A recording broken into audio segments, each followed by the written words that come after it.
शादियों के बढ़ते हुए अखराजात, इन तमाम चीजों को देखते हुए शीशगढ़ जो बरेली का एक शहर पड़ता है तहसील, वहां पे कमेटी का इश्तहार मेरे पास आया। उन्होंने जो लेटर पैड व्हाट्सएप के जरिए तमाम ग्रुपों में भेजा, एक भाई ने मुझे भेजा तो मुझे बड़ा अच्छा लगा। उन्होंने जो कवानीन बनाए हैं, जो उसूल बनाए हैं, शादियों का करने का जो अंदाज होना चाहिए वो कैसा होना चाहिए, उन्होंने बड़ी सख्ती के साथ में इन तमाम नियम को लागू करने का एक ऐलान किया है। नियम क्या क्या बनाए हैं जरा सुनिएगा और दूसरों तक पहुंचाइएगा। हर जगह जो तंजीमें हैं वो इस तरह के काम करें ताकि कौम की इस्लाह हो और जो अखराजात फजूल होते हैं उन पर पाबंदी लगे। पहला कायदा उन्होंने जो बनाया वो ये है कि रिश्ता पक्का करने के लिए मर्द हजरात या औरतें 2 से 7 जाएंगे और सिर्फ 1100 रुपए लड़की को देंगे, और जब लड़की को सिलेक्ट कर लेंगे तो लड़की वाले लड़के वालों को भी 1100 रुपए ही देंगे। ये बड़ा अच्छा है, क्योंकि मैं आपको बताऊं आज के दौर में क्या होता है, लड़की वाला जब जाता है देखने के लिए तो वो देखकर आ गया, फिर लड़के वाले आते हैं लड़की को सिलेक्ट करने तो 11,000 देते हैं, 20,000 देते हैं, बदले में ये उम्मीद होती है कि वो 40,000 दे। हालांकि पूरे हिंदुस्तान में ये नहीं है, लेकिन कुछ जगहों पर कुछ खित्तों में ऐसा होता है। इन पर सख्त पाबंदी लगनी चाहिए। 1100 अच्छी बात है, दे दिया जाए सिलेक्ट के तौर पर, उधर से भी 1100 हो जाए। बल्कि इसमें डबल का मामला जो है वो नहीं बनना चाहिए, क्योंकि एक फजूल खर्ची होती है और लड़की वाले पर बोझ डाला जाता है ये। और आज जानते हैं लड़कियां बहुत ज्यादा जवान हो चुकी हैं, पैसा ना होने की बुनियाद पर निकाह नहीं हो पा रहे, जिसकी वजह से उनके कदम बहुत ज्यादा गलत उठते हुए दिखाई दे रहे हैं। आप सोशल मीडिया पे देखते होंगे। उन्होंने दूसरा कानून बनाया, रिश्ते से लेकर शादी तक ईदी, सनकिया, नया साल और किसी भी त्योहार पर जोड़े या खाने पीने का सामान नहीं दिया जाएगा। अब एक नया सिस्टम चला, नया साल आया तो साहब नए साल की मुबारकबाद, ईद के मौके पर पूरे खानदान को कपड़े, सिवैयां, जलेबी, ये तमाम मिठाइयां, बहुत ज्यादा खर्चा होता है, लाखों रुपया लड़की वाले का इसी में उड़ जाता है। एक नई परंपरा डाली गई है। इन्होंने तीसरा जो कानून बनाया वो यह है, शादी की तारीख तय करने के लिए 7 से 12 लोग ही जाएंगे और वो लड़के वाला भी 12 ही को बुलाएगा, वही लोग जो है तारीख तय कर लेंगे, सिलेक्ट कर देंगे। और आप देखें समाज का माहौल, मालूम है 200, 250, 100, 150, 400 लोगों का खाना बनता है।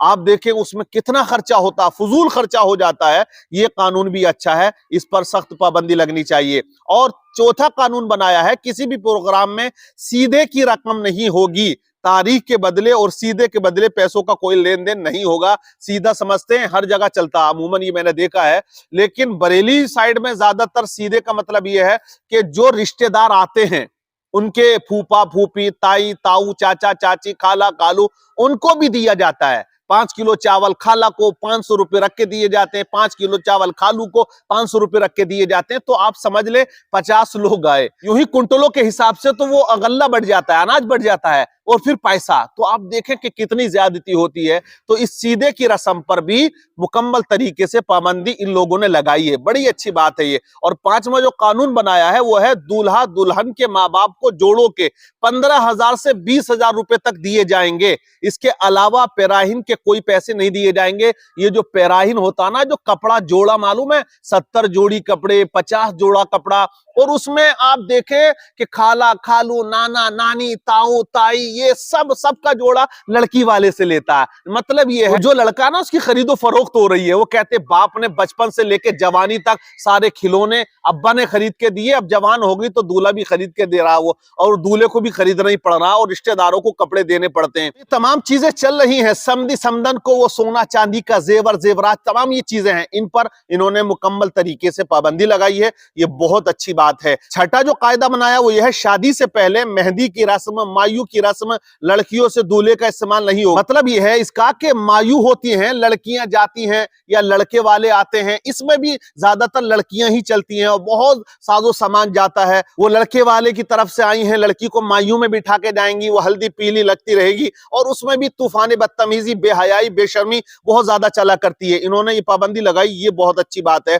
7 नंबर है इनका, बारात में डीजे, आतिशबाजी, कोई भी हराम काम नहीं होगा। 8वां नंबर है, सेहरा बंदी पर सुरमा लगाई, मिठाई खिलाने की रस्म स्टेज पर नहीं होगी। दूल्हे के सुरमा घर के अंदर उसकी माँ, जो उसकी महरम है बहन, वो लगाएंगी, ये खाला वगैरह। ये अच्छा कानून इन्होंने बनाया। अब सुरमा लगाई के नाम पर कितनी तूफान बदतमीजी, स्टेज पर भाभी आ रही है बड़ा लंबा चौड़ा थाल लेके साहब, और वो जो है खिला रही है लड्डू पड्डू और रसगुल्ले और ये मिठाई और फ्रूट, उसमें हा हा हा हु तमाम वो मतलब चलता है। और एक तरह से बेहयाई होती है। इन्होंने इस पर पाबंदी लगाई है, ये बड़ी अच्छी बात है। कानून नंबर 9 इन्होंने बनाया, निकाह के बाद नाश्ता व सलामी की रस्म बिल्कुल नहीं होगी। देखिए, कुछ इलाकों में नाश्ता पहले होता है, कुछ खित्तों में नाश्ता बाद में होता है। जब रुखसती होती है तो फिर बहुत ज्यादा फ्रूट और मिठाइयां और ये ड्राई फ्रूट सब काजू बादाम तमाम सजा दिया जाता है। तो फिर वो नाश्ता लड़के वाले करते हैं, बाराती पहले तो खाना खाए हैं, 500-700 लोग अच्छे जमा के पिल के खाए हैं और तमाम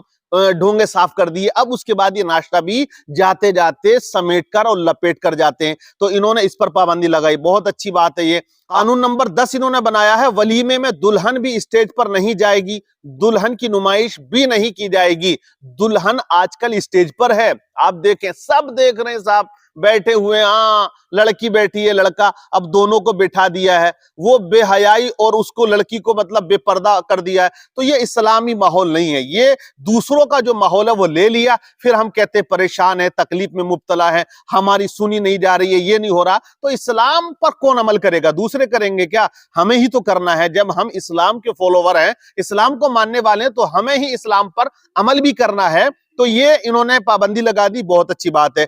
नोट इन्होंने लिखा कि तंजीम की जानिब से तय की हुई शर्तों में से किसी भी शर्त की मुखालफत करने वाले का सामाजिक बॉयकॉट किया जाएगा। नेज उसके निकाह पर पाबंदी है और इमाम के अलावा दूसरा पढ़ाएगा तो उसकी खैर नहीं है। ऐसा भी होता है ना कि चलो मस्जिद के इमाम साहब नहीं पढ़ा रहे तो दूसरे को ले आए, तो कमेटी की तरफ से ये पाबंदी है कि दूसरा भी निकाह नहीं पढ़ाएगा। तो जो शादियों में आज ये बढ़ता हुआ माहौल है, जिसकी बुनियाद पर 4-4, 5-5 लड़कियां घरों में जवान बैठी हैं, निकाह नहीं हो पा रहे, उसका रीजन ये कि पैसा नहीं है भाई, और वो कदम गलत जा रहे हैं। तो इसके तमाम जिम्मेदार हम हैं, आप हैं, समाज है, कयामत में सबसे पकड़ होगी। तो ये जो इन्होंने बनाया बड़ा अच्छा बनाया। ये शीशगढ़ का मामला जो बरेली जिले में लगता है, तमाम जगहों पर जो तंजीमें हैं इसी तरह के कानून बनाए सख्ती के साथ, और तमाम लोगों को लेकर चलें, जो रईस लोग हैं वो भी आए, जो अमीर हैं तमाम मिलकर ऐसी यूनिटी के साथ में काम करें तो निकाह आसान हो जाएगा, जिना मुश्किल हो जाएगा। आज जिना बड़ा आसान है और निकाह मुश्किल है। हुजूर ने फरमाया कि निकाह को आसान करो, ये बदकारियां सब मुश्किल हो जाएंगे। और जो आज माहौल बन गया है कि निकाह मुश्किल है, आप सब जानते हैं कि माहौल दुनिया का क्या बन चुका है। बहरहाल आप क्या कहेंगे इनके बनाए हुए कानून पर? जरूर अपनी राय पेश कीजिएगा और दूसरों तक ये सेंड कर दीजिएगा, जरूर दूसरों तक पहुंचाइएगा।